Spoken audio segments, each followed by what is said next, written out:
మరి సూలూరుపేట నియోజకవర్గంలో ఉన్న నాయకులు కార్యకర్తలు అభిమానుల యొక్క సహకారంతో ఈరోజు వైఎస్ఆర్ కాంగ్రెస్ పార్టీ ఎమ్మెల్యే అభ్యర్థిగా నామినేషన్ వేయడం జరిగింది.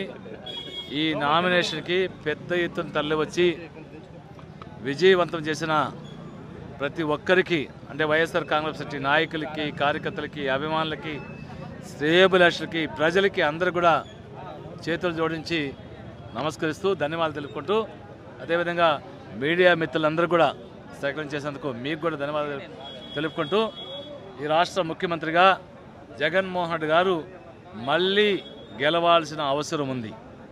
కారణం, జగన్మోహన్ రెడ్డి గారు ముఖ్యమంత్రి అయితేనే ఈ రాష్ట్రంలో పేదవాడికి మేలు జరుగుతుంది.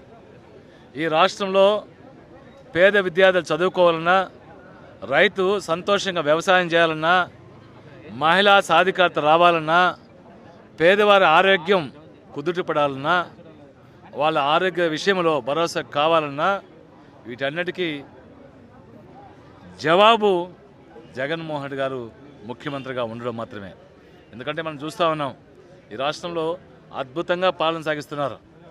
అమ్మఒడి కావచ్చు, చేయూత కావచ్చు, ఆసరా కావచ్చు, అన్ని కార్యక్రమాలు, హాస్పిటల్ని బ్రహ్మాండంగా తీర్చిదిద్ది ఈరోజు వైద్యానికి పేదవాడికి డోకా లేకుండా ఎంత డబ్బైనా ఖర్చు పెట్టి వైద్యం అందించే కార్యక్రమం, అర్బన్ హెల్త్ సెంటర్లు, పిహెచ్సిల్ని బాగు చేయడం, దాంతోపాటు పేద విద్యార్థులను చదివించేదానికి ఈరోజు జగన్మోహన్ రెడ్డి గారు విద్యకి, వైద్యానికి, వ్యవసాయానికి, మహిళా సాధికారతకి ఈ 4 విషయాల్లో అత్యధిక ప్రాధాన్యత ఇస్తున్నారు.